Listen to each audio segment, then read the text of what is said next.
국정감사도 중반전에 접어들었습니다. 여야가 각각 대장동과 고발사주 등 차기 대선 주자를 둘러싼 의혹을 놓고 공세를 이어가고 있죠. 사실상 대선 국감 아니냐 이런 평가가 오늘도 나왔습니다. 오늘 법사위에선 이재명 지사의 변호사비 대납 의혹이, 또 정무위에선 윤석열 전 총장 부인 김건희 씨의 증인 채택 문제가 도마에 올랐습니다. 뉴스픽5에서 관련 소식 짚어봅니다. 네, 오늘의 뉴스픽입니다. 우선 대선 국감이 곧 나올 겁니다. 네, 대선 국감이 있고요. 그다음은 우선 강해지자, 심상정이냐 이정미냐, 프로포폴 첫 재판, 마지막은 오늘부터 부스터샷으로 꼽았습니다. 자, 먼저 반환점을 둔 국정감사 소식부터 살펴보겠습니다. 대장동 블랙홀에 모든 게 빨려 들어갔습니다. 강릉불문, 상임위불문 모두 대장동 전쟁터였습니다. 문재인 정부의 마지막 국감은 사실상 대장동 국감으로 치러지고 있죠.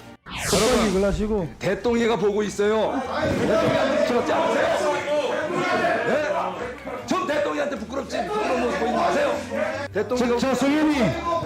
좀 제발 부끄러운. 자, 성현이 시간 가고 있습니다. 시간 가고 있어요. 빨리 하세요.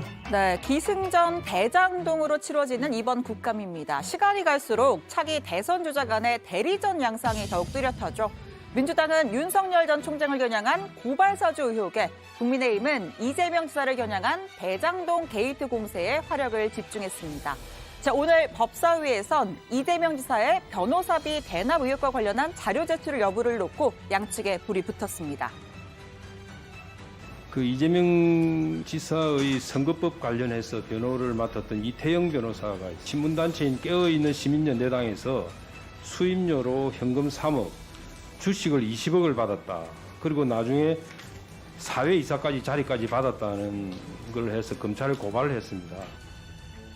네, 내용은 이렇습니다. 이재명 지사는 2018년 지방선거 이후 약 2년간 직권남용과 공직선거법 위반 혐의로 재판을 받았습니다.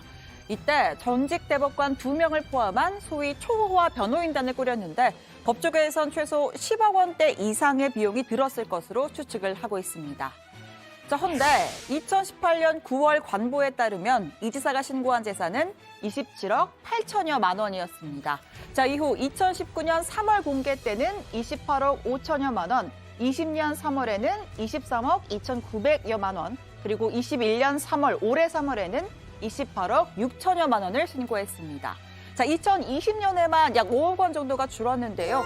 이건 이 지사 측이 5억여 원의 보유 채권을 실수로 누락했다라고 해명을 했기 때문에 사실상 2018년 이후 28억 원대의 재산을 쭉 유지해온 셈입니다.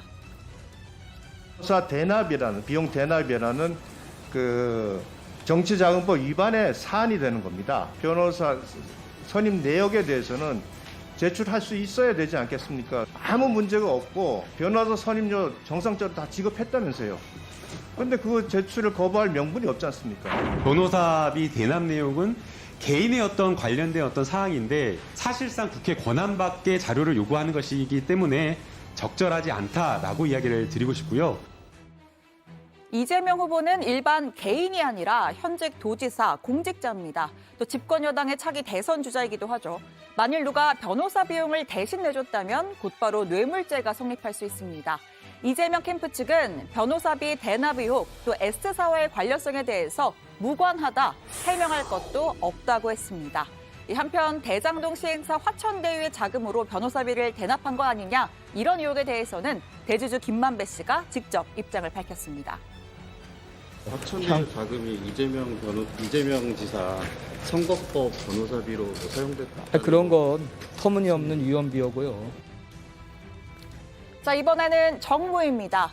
민주당은 도이치모터스 주가 조작 사건과 관련해서 윤석열 후보의 아내인 김건희 씨를 증인으로 채택하자라고 주장했고요.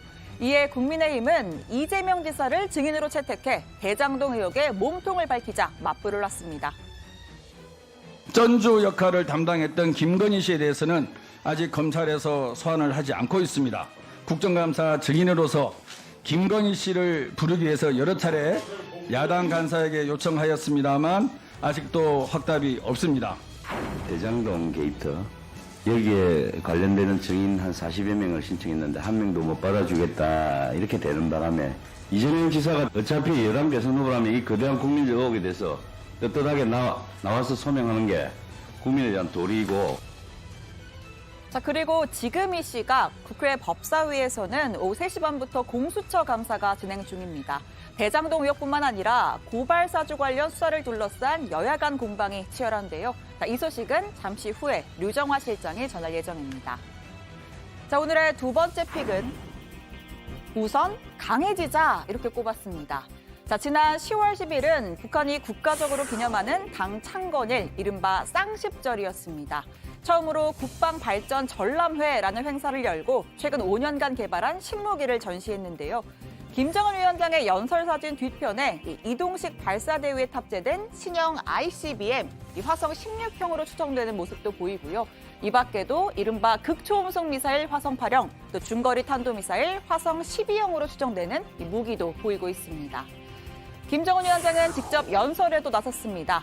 군사력을 보호해야 하고 계속 강화해 나가는 것이 당의 최중대 정책이라면서 우선 강해지고 봐야 한다라고 했습니다. 자, 이어서 남측이 스스로는 대북 억지력이라는 명분을 들고 북한의 무기 개발은 도발로 규정하는 건 이중적인 태도라고 비판했죠. 이 자신들의 자위적인 권리를 훼손시키려 할 경우에 강력한 행동으로 맞서겠다고 경고도 했습니다. 다만 김 위원장은 우리의 주적은 남한이나 미국이 아닌 전쟁 그 자체라고도 덧붙였습니다. 엄혹한 정세 속에서 전례 없는 중대 사업들을 힘있게 밀고 나가기 위한 유일한 방도는 투쟁 원칙에 따라 하나의 방향으로 당적 지도를 집중하는 데 있다고 강조하셨습니다. 자, 이런 가운데 어제 국민의힘 대선 후보 토론회가 있었죠. 핵무장론이 다시 등장했습니다. 홍준표 의원이 대표 주자인데요. 지난 30년간의 핵 확장 억제 정책이 효과를 내지 못했으니 핵 대 핵으로 맞서야 한다는 논리입니다. 지난 30년 동안 압박을 하고 개발을 못하도록 했는데 이제는 개발이 완결 단계까지 와버렸어요. 있는 핵을 없다고 인정을 안 한다고 해서 핵이 없어지는 게 아니죠. 최근에 한국 독자 핵무장하고 미국은 지지해야 된다는 워싱턴 포스트지의 기사.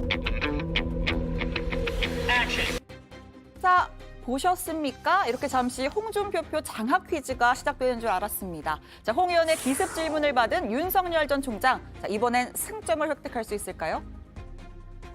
워싱턴 포스트지의 기사 보셨죠? 네, 봤습니다. 교수 두 분이 한 거. 네. 네, 이번에는 정답 알고 있다라고 했습니다. 자, 지금 이 두 후보가 대화하는 기사는 바로 이건데요.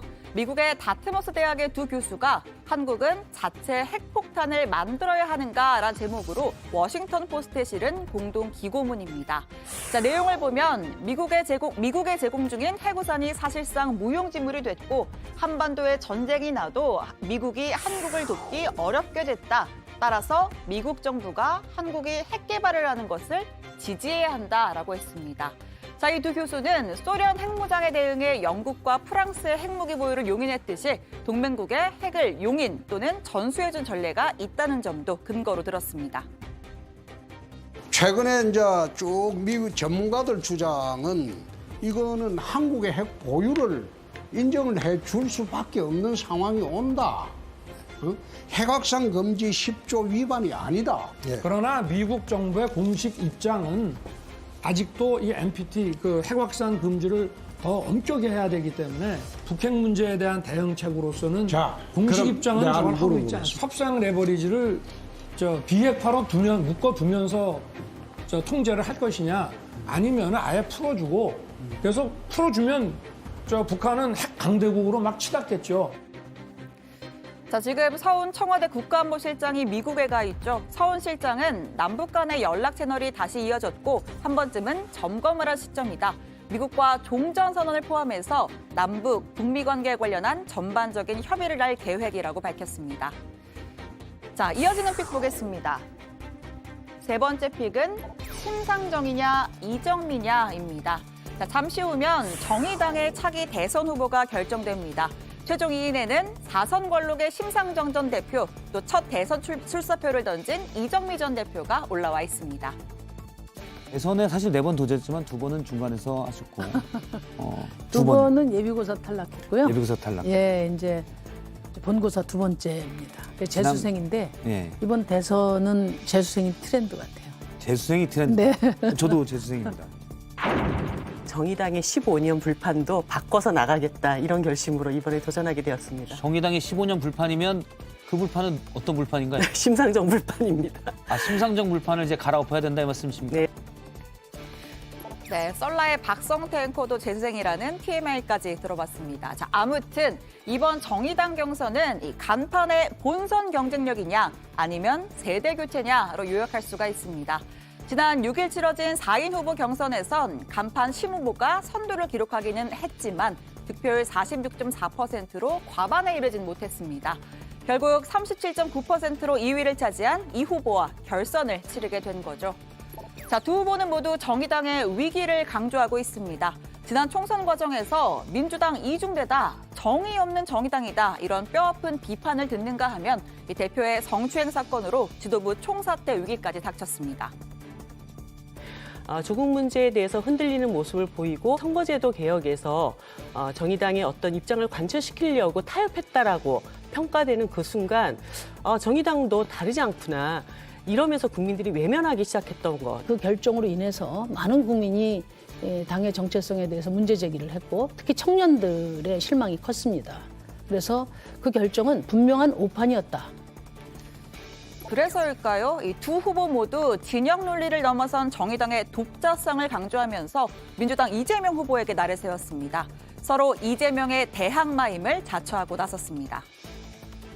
이재명 후보가 강력한 부동산 대격을 하겠다 이렇게 일성을 이야기를 했는데 듣고 싶은 것은 천문학적인 불로소득 잔치를 벌인 사업을 인가한 당사자로서의 정책 책임과 대국민 사과였을 겁니다. 민주당은 대선 국면 안에서 결국 대선 기간 내내 대장동 해명만 하다가 끝날 가능성이 매우 큽니다.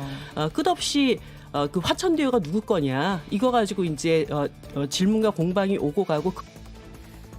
네, 정의당의 최종 대선 후보 선출 결과는 지난 7일부터 진행된 온라인 당원 투표에 ARS 전화 투표를 더해서 잠시 후 5시쯤 발표될 예정입니다. 속보 역시 가정회에서 전해드리겠습니다. 강한 놈이 오래 가는 게 아니라 오래 가는 놈이 강한 거더라. 네, 오늘의 네 번째 픽은 오늘부터 부스터샷입니다. 떨어진 효과를 보강하기 위해서 추가로 맞는 백신 부스터샷이 오늘부터 시작됐습니다. 일단 첫 대상은 코로나 전담병원에서 일하는 의료진 4만 5천여 명이고요. 이어서 고위험군인 60세 이상 고령층도 더 어르신부터 차례차례 이어서 맞습니다. 최근 세계 곳곳에서 돌파 감염이 잇따르면서 세계보건기구도 부스터샷 접종을 권고했습니다. For the severely or moderately immunocompromised persons, SAGE recommended that they should be offered an additional dose of all of the WHO EUL COVID-19 vaccines that have been approved. 네, 오늘 신규 확진자 수는 1,347명입니다. 한글날 연휴의 검사량 감소 영향에 나흘째 1,000명대를 유지했죠. 내일 마의 수요일 확진자 수를 봐야만 확산세가 꺾였는지 그 여부를 알 수 있을 겁니다. 다음 주부터 실시하게 되는 거리두기가 아마 단계적 일상 회복을 위한 체계 전환 전의 마지막 거리두기 조정이라고 지금 판단하고 있습니다. 우선 금요일 날 결정해서 발표하기 위해서 지금 실무적인 작업들을 하고 있는 중입니다. 자, 그러니까 다음 주 18일부터 2주간의 새 거리두기를 끝내고 나면 11월부터는 본격적인 위드 코로나에 들어가겠다는 이야기입니다. 자, 이런 가운데 코로나 치료제 개발도 속도를 내고 있죠. 미국의 제약사 머크가 먹는 알약 형태의 치료제 긴급 사용 승인을 미국 식품의약국에 신청했습니다. 외신들은 입원하지 않고도 환자 스스로 약을 먹어서 치료할 수 있다. 제2의 타미플루가 될 것이다. 라는 기대감을 쏟아냈습니다. FDA 결과는 몇 주 안에 나올 것으로 보이는데요. 과연 머크가 게임 체인저가 될 수 있을까요? 오늘의 마지막 픽은 프로포폴 첫 재판입니다.